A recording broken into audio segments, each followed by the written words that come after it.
buenas tardes. Bienvenidos a la primera emisión del noticiero de la Universidad Alberto Hurtado, UH Noticias. Soy Pablo Baeza. Y Camila Quintanilla.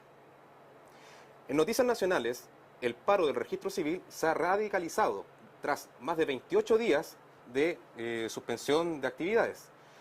En base a esto, el gobierno ha propuesto una cartera de soluciones. Mayor información en la nota de Camila Castro. Funcionarios del registro civil han anunciado que desde hoy se radicalizará el paro considerado ilegal por el gobierno, luego que desde el 29 de septiembre llevan más de 28 días de paralización del servicio, tras exigir un bono que dicen prometió el exministro de Justicia, José Antonio Gómez. La presidenta de los funcionarios del registro civil, Nelly Díaz, manifestó que se pondrá fin a los trámites de obtención de documentos y a los turnos éticos que estaban realizando, como la excepción que hicieron con los primeros acuerdos de unión civil. Hoy día llamamos al director y lo vamos a emplazar. Él solamente viene a amedrentar porque estuvo todo el fin de semana reunido y él no tiene ningún interés en escuchar a los funcionarios, como no lo tiene el ministerio, como no lo tiene el gobierno. La decisión de radicalizar el paro se debe a que, según Nelly Díaz, no existe voluntad de diálogo del gobierno. Además, acusa represión por parte del Ejecutivo. Aquí las amenazas de despido no resultan. Aquí con las amenazas y amedrentamiento lo único que han hecho es unirnos más. No es posible que un gobierno no quiera dialogar, no quiera buscar soluciones, no quiera sentarse a una mesa a buscar soluciones con sus trabajadores. El gobierno ha reaccionado de mala forma ante la decisión de radicalización del paro de los funcionarios del registro civil. Aparte del recurso de protección puesto hoy por los diputados Gabriel Silver y Daniel Farcas contra la Asociación Nacional de Empleados del Registro Civil, también se les ha advertido a los trabajadores que se les comenzará a descontar sueldo por días no trabajados. Además, la Contraloría empezará un sumario a los empleados. Aquí se está teniendo como rehén a las familias chilenas por parte de un movimiento sindical que nosotros consideramos como todos justo y legítimo, pero los instrumentos que se están usando claramente no son los adecuados y pertinentes. A pesar de que la ministra de Justicia, Javiera Blanco, aseguró que los trabajadores del registro civil debían volver a sus puestos de trabajo a partir de este lunes, el gobierno ha tomado una serie de medidas para enfrentar la radicalización del paro que han decidido tener los funcionarios del registro civil.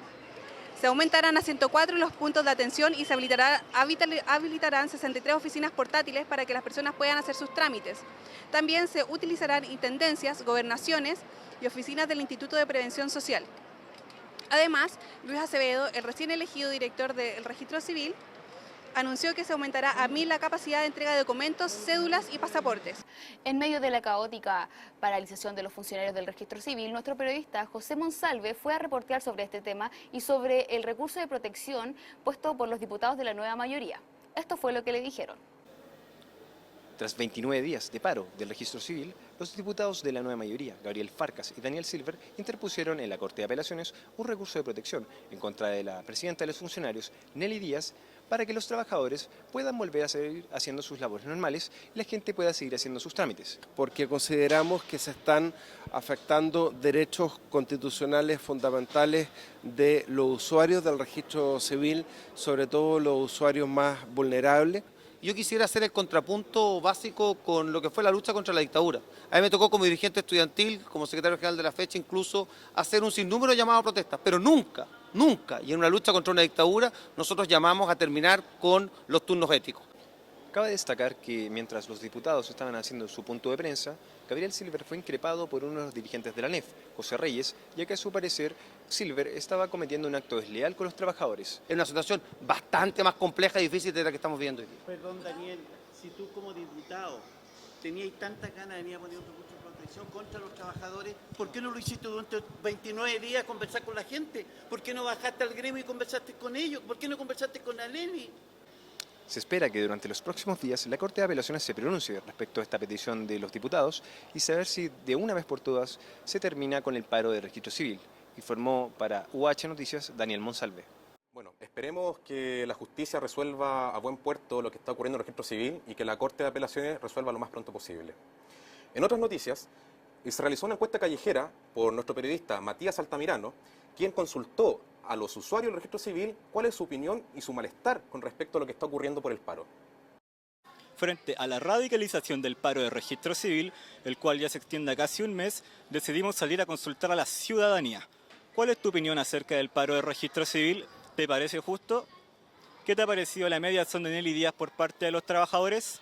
Esta es la opinión de la gente. Encuentro súper...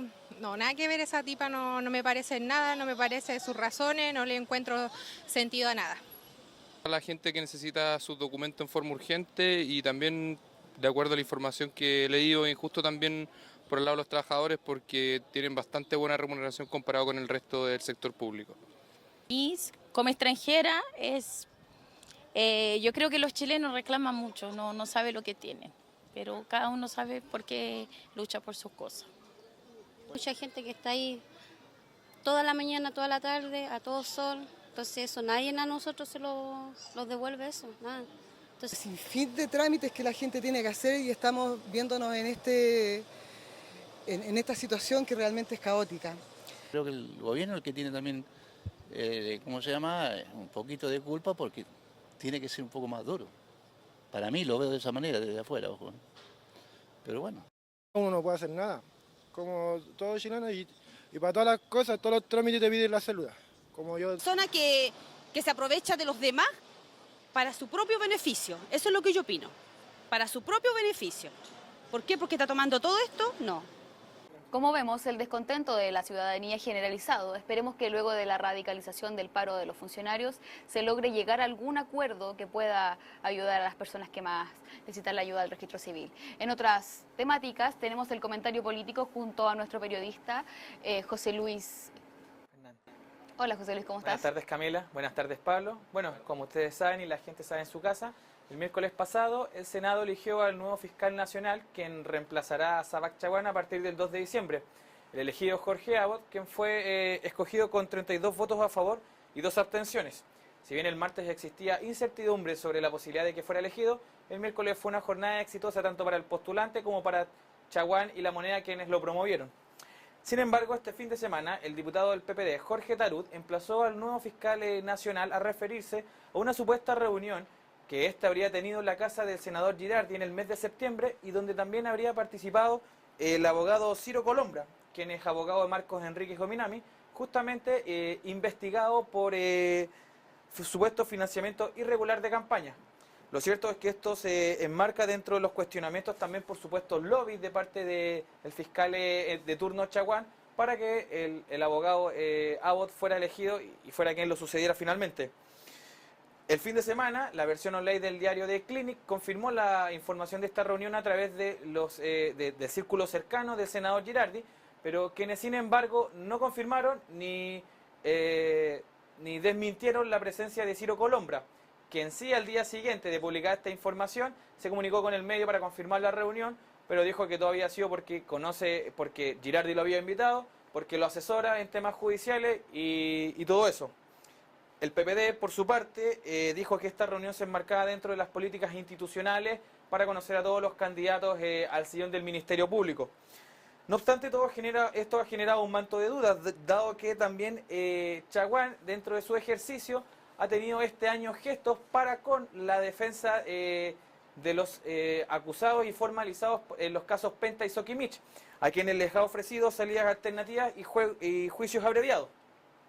El aludido, por su parte, admitió haber tenido diálogos con senadores que desde un principio apoyaron la candidatura del abogado Abbott. No obstante, él dijo que jamás le había hecho publicidad, solamente había respondido positivamente cuando le habían preguntado. Respecto de quienes lo apuntan, por supuesto, lobby a favor de su sucesor, también desmiente esta posibilidad. No obstante, esto se enmarca también dentro de la astucia de Chaguán, quien justamente tuvo estas actitudes con la gente de Penta y Soquimich en el momento en que se había iniciado el debate en el Senado para elegir al nuevo sucesor de Chaguán. La Fiscalía, por su parte, niega que hayan negociaciones en la oscuridad o que haya lobby, que ellos llegarán hasta el final, que no habrá impunidad.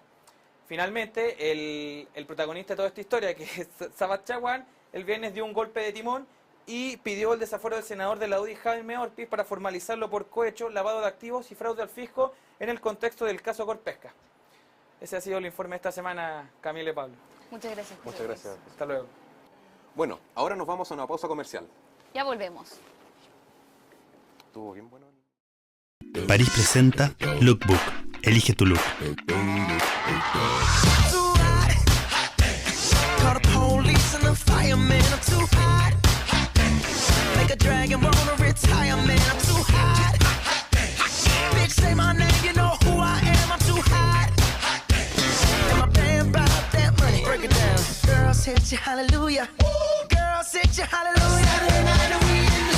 Lookbook es Papi. En noticias políticas tenemos el debate constitucional que está ocurriendo con respecto a la reforma a la Constitución y de las opiniones que se están dando en base a esta. Y por otra parte, la oposición manifestó que no se mantendrá ausente de este debate. Mayor información con la nota de la periodista Valentina Ganga. El pasado 14 de octubre, la presidenta Michelle Bachelet anunció uno de sus proyectos de gobierno pendiente más importantes, la creación de una nueva constitución para el país. La finalidad de este nuevo proyecto constituyente es que el proceso sea inclusivo y que tenga un origen legítimo según la mandataria. Esta reforma propondremos al actual Congreso que habilita al próximo para que sea él quien decida de entre 4 alternativas el mecanismo de discusión del proyecto enviado por el gobierno y las formas de aprobación de la nueva Constitución. Otras alternativas que propone el gobierno para concretar el proyecto constituyente son la formación de una comisión bicameral, de una constituyente mixta, es decir, de ciudadanos y legisladores, la convocatoria a una asamblea constituyente y un plebiscito para decidir entre las 3 anteriores. Entonces, este proceso está empezando y yo lo que pediría es que lo hiciéramos con la mayor apertura posible. Lo hiciéramos con los máximos acuerdos posibles, tanto dentro de esta legislatura como en las participaciones ciudadanas, en los cabildos, en los grupos culturales, en el mundo de la academia, en los gremios, en el mundo social. Creo que es fundamental y hacerlo con mentalidad abierta, donde todos podamos aportar. Esta mañana Chile Vamos se reunió en el Senado en Santiago para comunicar la creación de un Consejo de Trabajo. Su objetivo es que como oposición puedan preparar una propuesta. Un consejo, un grupo de trabajo para el tema constitucional, mediante el cual le haremos una propuesta también al gobierno, para efectivamente tener un debate constitucional en forma seria.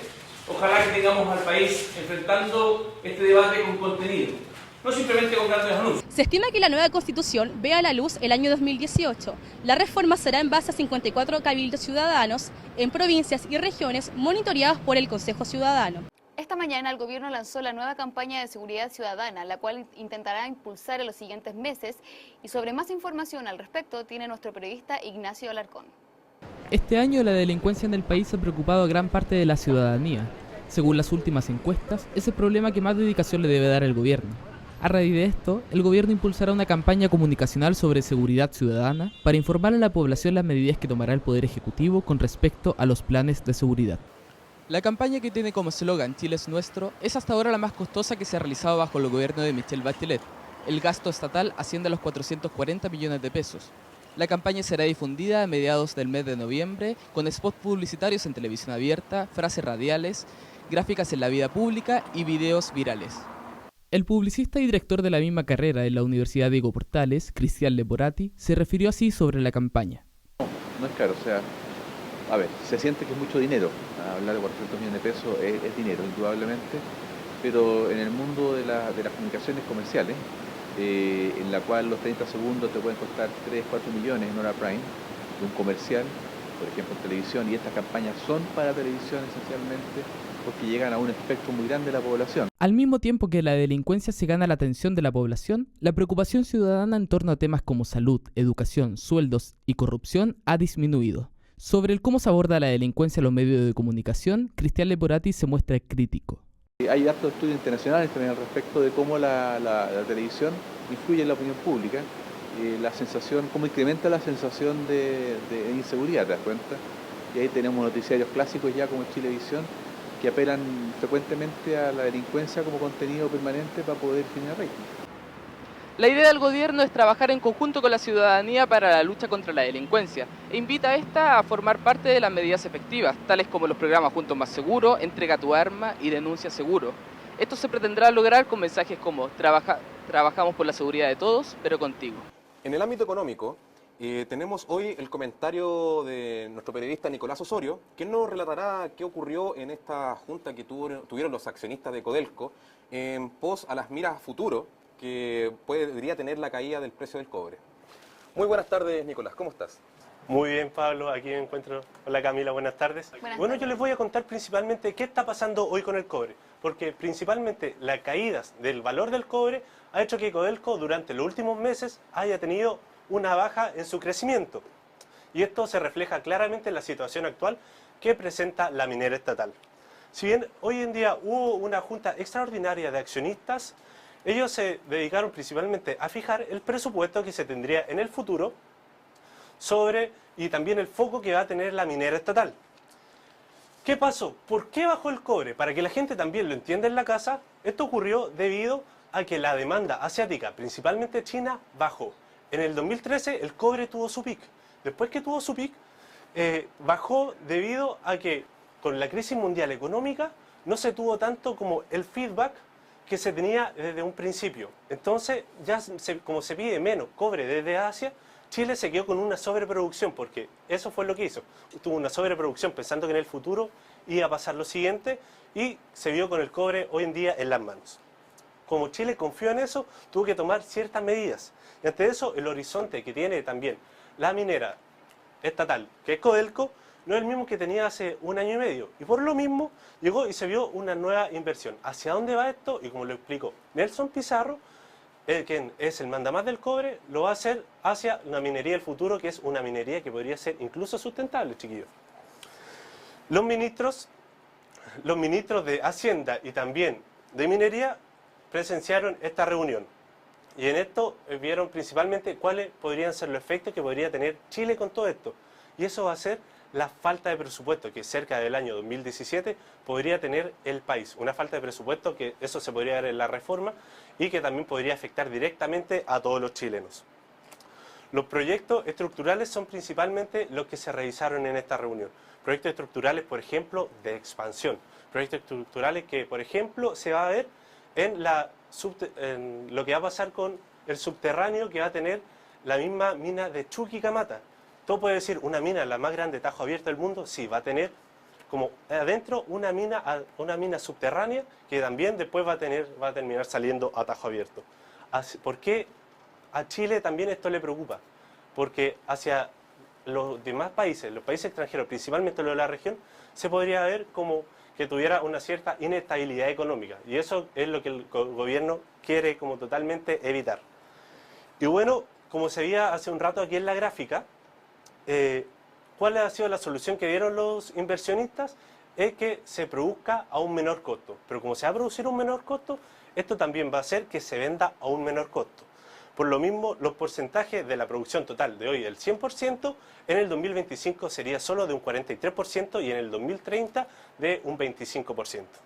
Muchas gracias, Nicolás. Esperemos que esta situación del cobre, porque es nuestra billetera fiscal, se solucione en el pronto plazo. Eso esperan todos los gobernadores y también todos los chilenos. Que esté muy bien, Pablo. Chao, Camila. Buenas tardes. Muchas gracias, buenas tardes, Nicolás. Desde el campo San Joaquín de la Pontificia Universidad Católica, nuestro periodista Bastián Llanos está con un experto en estadísticas, quien nos explicará en qué consiste este cambio desde el Instituto Nacional de Estadísticas al nuevo Sistema Nacional de Estadísticas. Adelante, Bastián. Me encuentro en las afueras de la Facultad de Matemáticas de la Universidad Católica para conversar con Felipe Elorrieta, académico de estadísticas, profesor de la Universidad de Santiago de Chile y postulante a doctorado de estadísticas en la Universidad Católica. Bueno, Felipe, muchas gracias por recibirnos y vamos a lo que nos convoca, que es este nuevo proyecto de ley aprobado por Bachelet en torno al INE. ¿Cómo piensas que surge un proyecto como este que vendría a reemplazar al INE por un nuevo servicio? O sea, yo lo considero necesario, lo considero importante porque la independencia de un instituto de estadística es fundamental para tener buenas políticas públicas en el fondo. O sea, necesitamos que todos los estamentos del instituto sean independientes y que ya no tenga tanto manejo político en ciertas decisiones. Sí, entonces, me parece que, por ejemplo, una de las cosas que yo espero que mejorasen con esto sería que no hubiese cambio de director del instituto cada vez que se hace un cambio de gobierno, por ejemplo. Claro. Que no sea, sino que sea una persona técnicamente capacitada como va a ser director y que eso se mantenga independiente del gobierno de turno. Perfecto. ¿Qué beneficios, aparte de esta independencia, crees que puede traer un sistema nuevo? ¿Crees que puede retomar la confianza perdida con el último censo, por ejemplo? Es que la confianza perdida está netamente conectado al tema político, creo yo, porque en el fondo esto se promocionó políticamente como un gran censo, como el mejor de la historia, y eso en realidad no es una promoción válida para algo completamente técnico. O sea, nosotros en lo técnico uno intenta hacer mejoras, pero todo este eslogan publicitario es completamente político en el fondo. Yo creo que si se toman decisiones un poco más sabias en el fondo, como no tan para la galería, esto no debe obviamente ser mejor, dejando el instituto bien tranquilo en el fondo, que se manejen bien las cosas por dentro. Perfecto. Se habla de un consejo colegiado de 5 consejeros que procure la consistencia técnica de las estadísticas. ¿De qué se trata esto? ¿Quiénes son esos consejeros? ¿Quiénes podrían ser? O sea, me parece bien. La verdad, no sé si estoy bien al tanto, pero me imagino que serán expertos de distintas universidades. O sea, en rigor el instituto siempre ha tenido consejeros, o sea, siempre hay personas que han estado asesorando al censo. En su momento, en el censo del 2012, tenía un experto internacional que aconsejaba al instituto. Después, con todo lo que pasó, se cambió el experto. Un académico, creo que aquí de la Universidad Católica, era el experto. Entonces, eso más o menos ya se está haciendo. Bueno, Felipe, te agradecemos por la entrevista. Nos despedimos aquí en las afueras de la Facultad de Matemáticas de la Universidad Católica. Adelante, estudios. Muchas gracias, Bastián, por este despacho. Bueno, ahora nos vamos a comerciales. Manténgase en sintonía, ya volvemos. Entel te trae tu primer verano 4G. Una experiencia tan rápida que necesitarás una mano. Presentamos el brazo 4G. Sí, el invento perfecto para aprovechar al máximo la verdadera experiencia en Internet 4G.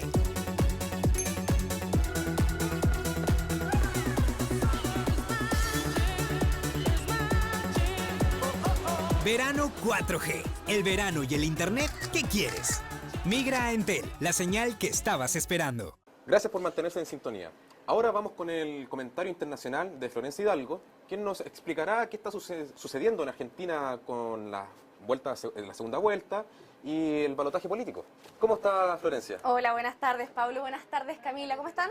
Muy bien, gracias. Qué bueno. Bueno, sí, como lo decías anteriormente, ayer se vivió una jornada intensa en Argentina. Las elecciones presidenciales tenían a 3 principales candidatos que estaban liderando las preferencias. En primer lugar está Daniel Scioli, candidato oficialista, quien obtuvo 38,67% de los votos. Le sigue Mauricio Macri, quien obtuvo un 34,33% de los votos. Él es el principal opositor del gobierno de Cristina Fernández. Está por último Sergio Massa, el candidato de la Alianza UNA, quien obtuvo un 21% de los votos. Bueno, los resultados fueron bastante sorprendentes y la verdad no se esperaba que fueran a segunda vuelta. Pensaban los estadistas que Scioli iba a ganar en primera vuelta. Eso quiere decir que debía sacar sobre un 40% de los votos y tener una diferencia de 10 puntos o más del candidato que le seguía. Y esto no fue así, ya que tuvo solamente 2,5 puntos de diferencia con su candidato que le sigue, que era Mauricio Macri.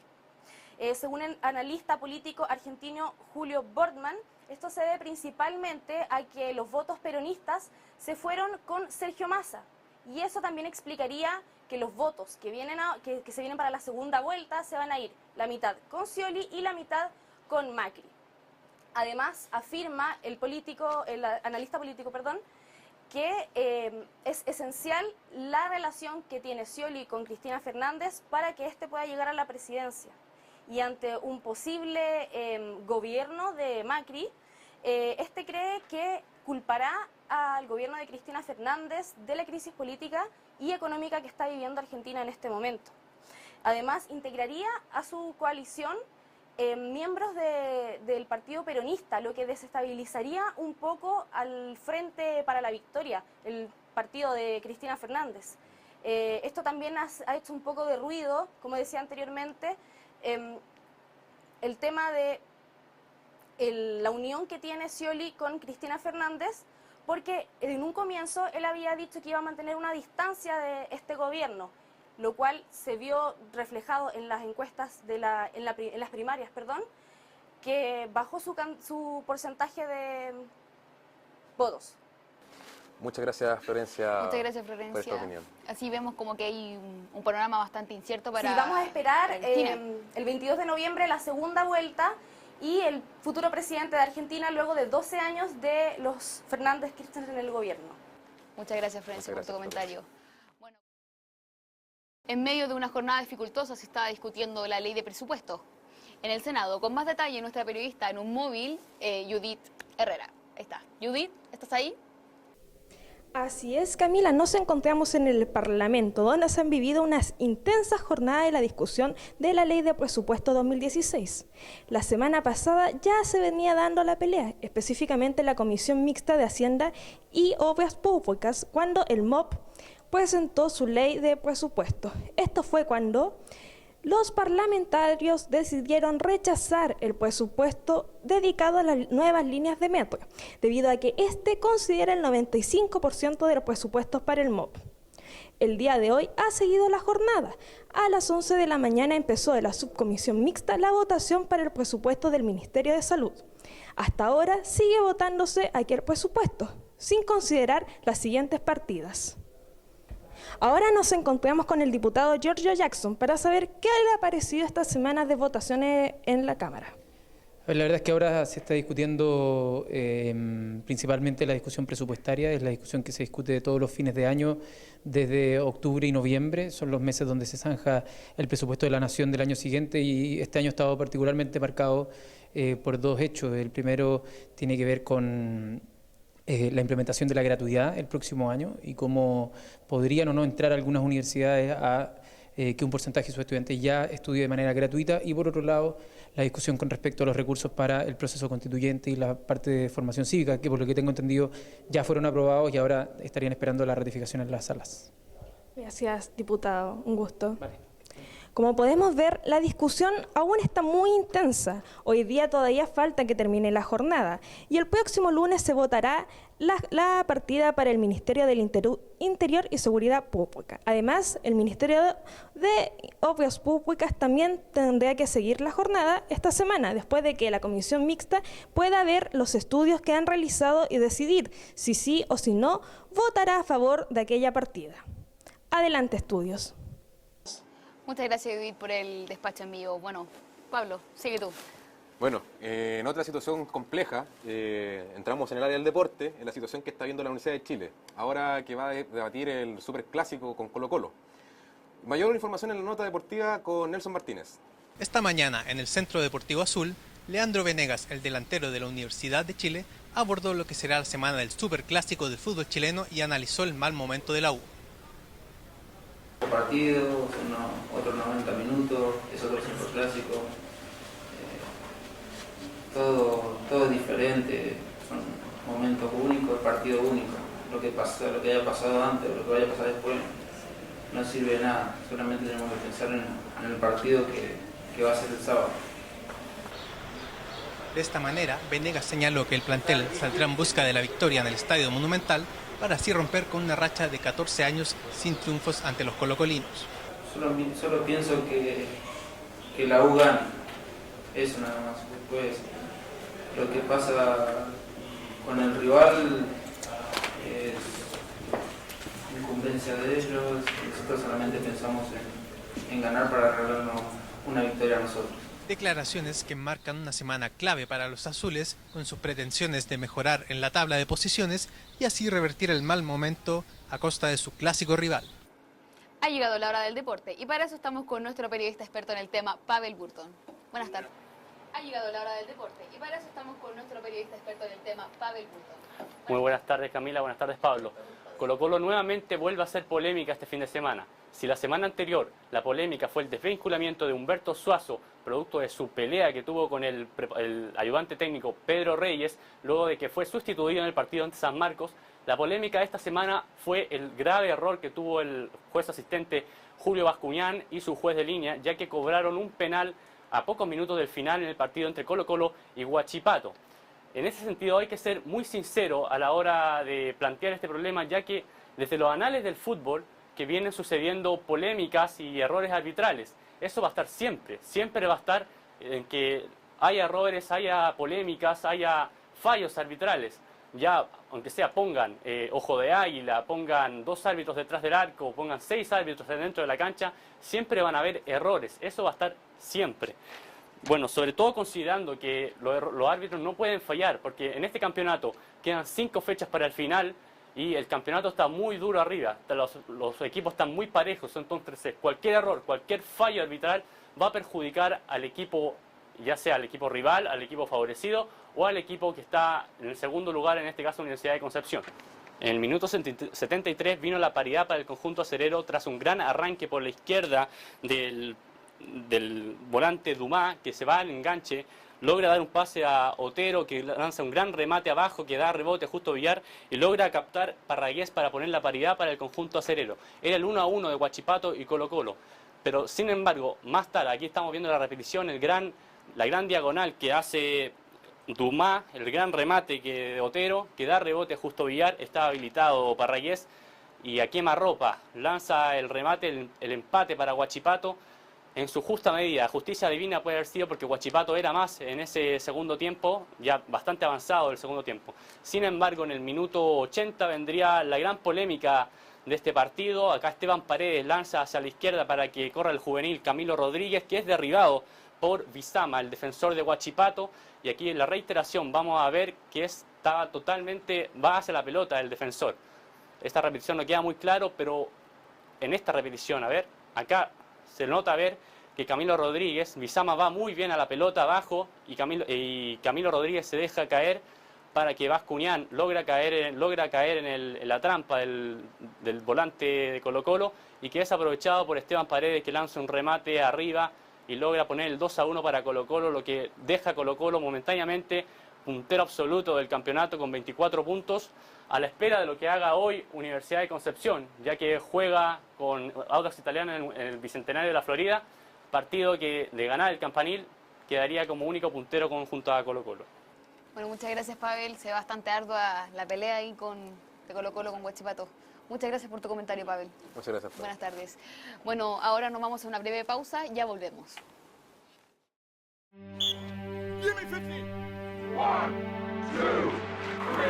50 años acompañando a los más grandes. 50 años dando nuestro mejor esfuerzo. 50 años formando parte de la historia. 50 años evolucionando junto al deporte para ayudarte a rendir al máximo.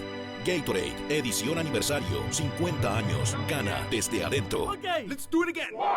Bueno, en la sección de entrevista nos encontramos con el candidato a la presidencia de la Federación de Estudiantes de la Pontificia Universidad Católica, Daniel Jeda.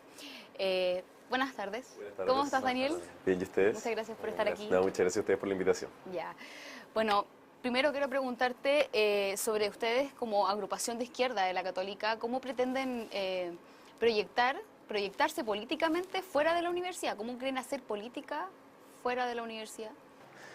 Bueno, primero que todo, el espacio de la plataforma Crecer responde a la Universidad Católica, pero entendemos que la política obviamente no se queda en la interna, la política se da a la externa a través de lo que es la política sobre todo de reforma estudiantil, de cómo es nuestra real capacidad de incidencia en esta reforma y cómo podemos al final lograr que esta reforma el próximo año a través de una federación, a través del CONFECH, sea una reforma que logre erradicar al mercado de la educación y sea una reforma estructural consiguiendo las demandas que el movimiento social viene buscando hace años. Yo creo que esa es la manera de proyectar política a la externa de la universidad y eso es lo que queremos buscar.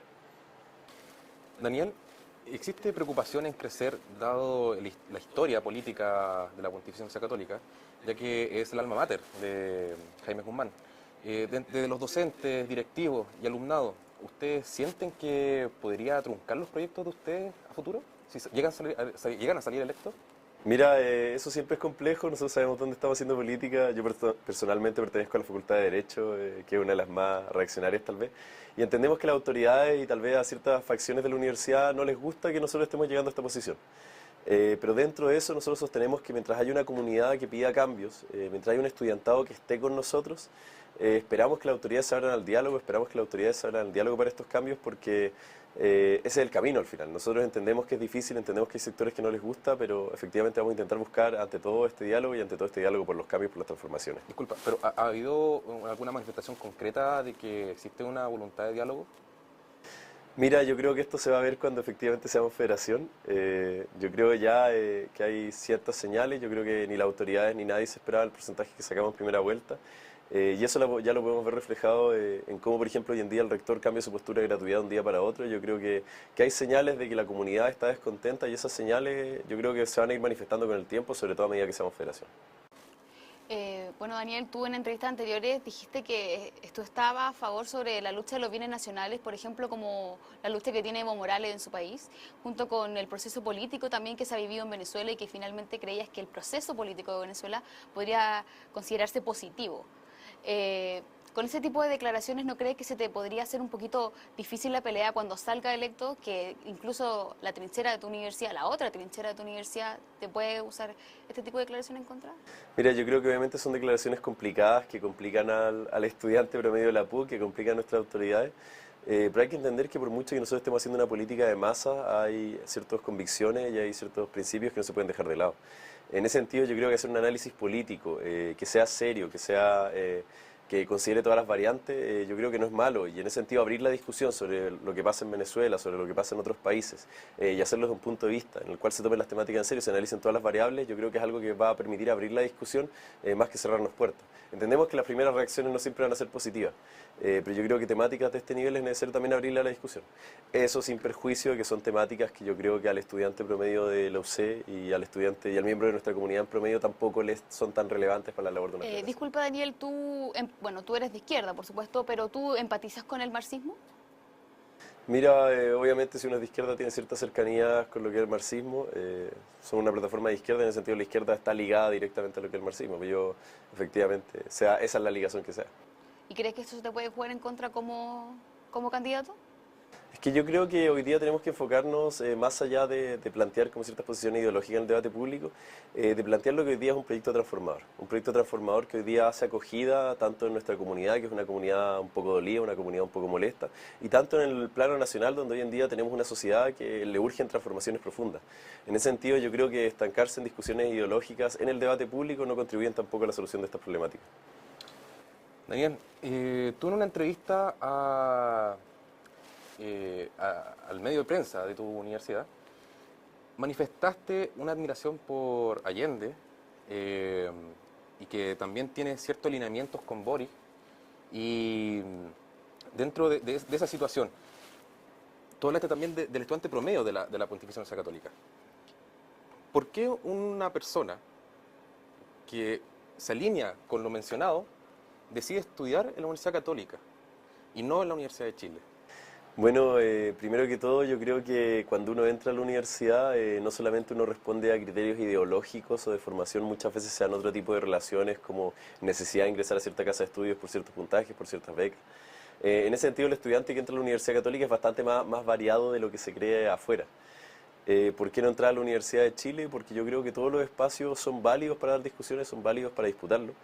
Y en ese sentido, cuando uno entra a una universidad, no solamente por criterios ideológicos, sino tal vez por criterios de necesidad, etcétera, uno también cuando ya está en ese espacio también tiene la necesidad de dar esas luchas porque se entiende la importancia de espacios como la Universidad Católica para reproducir el modelo actual. Entonces, en ese sentido, tal vez hace más necesario incluso dar una disputa, una pelea en la Universidad Católica de lo que hay en otros espacios. Daniel, tú, Y más allá de las necesidades que dices tú como estudiante, yo te pregunto, los otros 3 candidatos a la federación, bueno, más allá de los que quedaron fuera, decían que no estaban a favor de que la UC entrara en el proyecto de gratuidad que estaba presentando actualmente el gobierno de Michelle Bachelet. Tú te mostraste a favor, pero con la condición de que no formara parte de la ley de presupuesto. ¿Cómo podrías tú dar una solución ante eso? O sea, ¿cuál es tu respuesta bueno, si no queremos ser parte de la ley de presupuesto? ¿Cuál es la respuesta? Es que más allá de manifestar ser o no parte a través de la ley de presupuesto, que yo creo que es un mecanismo realmente nefasto para la reforma educativa, hay que entender que también hay criterios de realidad. Y efectivamente, hablar de una gratuidad en la Universidad Católica, pese a que es una universidad profundamente elitizada, pero tiene sectores precarizados, efectivamente es un avance, un aporte a esos sectores de nuestra universidad.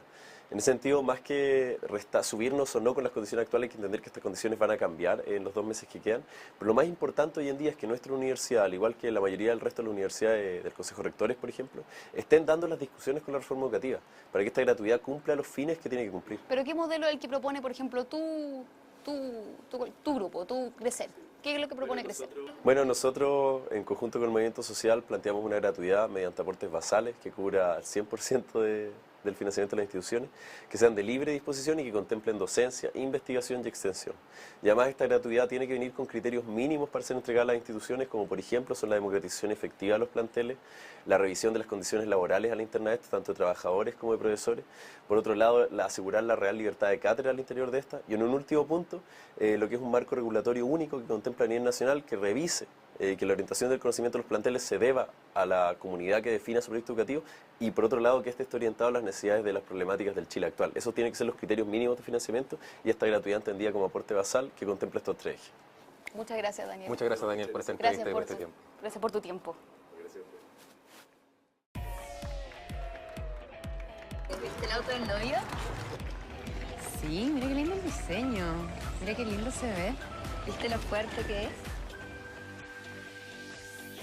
Es hora de que abras tus ojos a una nueva Chevrolet. Disfruta las mejores condiciones de pago. Tracker con motor turbo y MyLink a partir de 25,000 pesos. Sonic con MyLink a partir de 20,000 pesos. Y Spark con sistema de freno ABS a partir de 15,000 pesos. No te lo pierdas. Vení a un concesionario.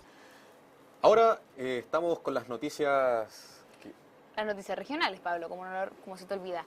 Bueno, estamos con las noticias regionales, la cual nos informará más al respecto nuestro periodista Rodrigo Vázquez. ¿Cómo estás, Rodrigo? Hola, Camila, muy bien. Hola, Pablo, ¿cómo estás? Buenas tardes. Gracias. Bueno, quiero partir contando que durante las últimas 2 semanas han sido 7 los atentados que ha sufrido la Araucanía. El último se registró el día de hoy, en la madrugada, cuando cerca de las 1 de la mañana personas desconocidas entraron al fondo ubicado en una parcela de Victoria en la región de la Araucanía, quemando maquinaria y además robando un número aún no determinado de caballos y de vacas. Pasando a otra noticia, el OS7 de Carabineros hoy atrapó a una banda de narcotraficantes internacional donde habían chilenos y además bolivianos, gracias a que hicieron un operativo en la Ruta 5 Sur, donde se incautaron 16,7 kilos de pasta base. Además, paralelamente, en Lonquén Sur, una comuna de Calera de Tango, se mantenía como una especie de laboratorio, donde se encontraron 154,2 kilos de pasta base, a los que se suman otros 215 kilos de la misma sustancia en estado líquido. Pasando a una noticia un poco más animosa, Rancagua va a ser sede de la versión 54 del Festival Nacional de Coros de Profesores. Esto consta de 30 coros que van a hacer giras por 60 colegios en la región de O'Higgins. Y bueno, le cuento, los conciertos de gala comienzan hoy lunes en el Teatro Regional, martes, miércoles y jueves en la Catedral de Rancagua, mientras que la clausura será el día viernes en la Iglesia del Manzanal, todo a las 20 horas. Por último, para terminar, les cuento que luego de 38 días del terremoto y posterior tsunami que vivió Coquimbo, hoy llegó un barco, el primer barco de carga, luego del desastre natural.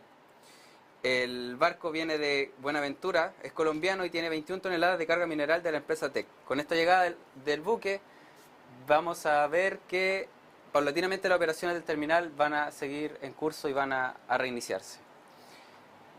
Sin nada más que contarles por hoy día, me despido de ustedes. Muchas gracias, Rodrigo, por tu informe regional.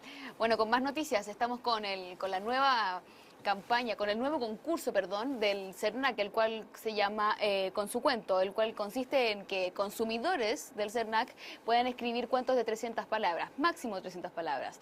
Más información al respecto, nuestro periodista Martín Astete. Y por primera vez me dio la cara. Imposible, enfatizó. Le juro que sí, repliqué con calma.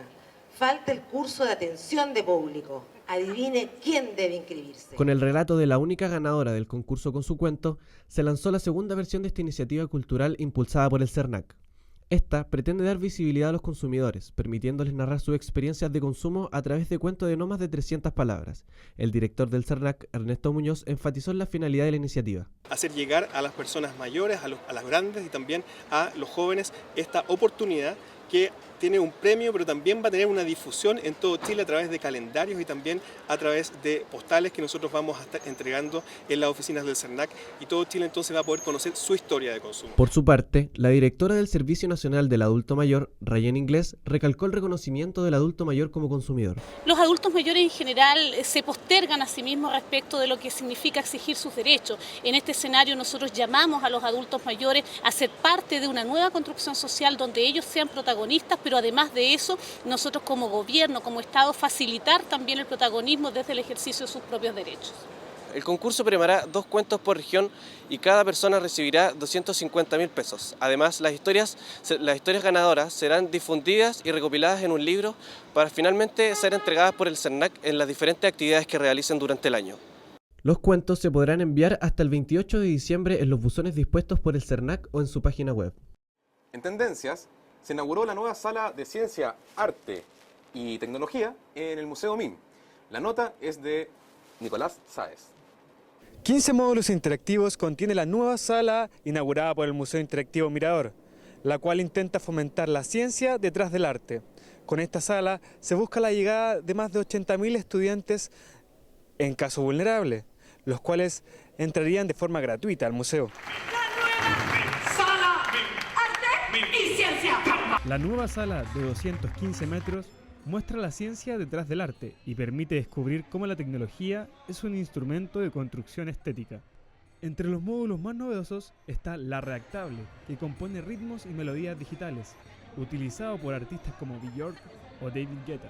Procuramos o perseguimos estimular en las personas lo mismo, podríamos decir, o parecido a lo que ocurre con artistas y científicos. A través de estas salas, el MIM propone aportar gratuitamente la educación de los niños más vulnerables del país. Con estas nuevas instalaciones es proveer mayores instrumentos, mayores recursos pedagógicos a los cuales ellos pueden echar mano después en aula, y por lo tanto los aprendizajes que ellos buscan se refuerzan desde otro lado, que es distinta probablemente al proceso más bien cognitivo que normalmente se genera en aula. Acá es bastante más completa la experiencia. El museo realizará en noviembre la Semana del Arte y la Ciencia, en que se abarcará la relación de la ciencia con distintas disciplinas, como por ejemplo el teatro y el cine. Desde el Museo Interactivo Mirador, esta fue una nota de María Ignacia Medina, Nicolás Sáez, UH Noticias. Bueno, siguiendo la temática de las tendencias, ahora nos vamos a espectáculos y para eso está nuestro periodista Lucas Avilés. ¿Cómo estás, Lucas? Buenas tardes, Camila, Pablo.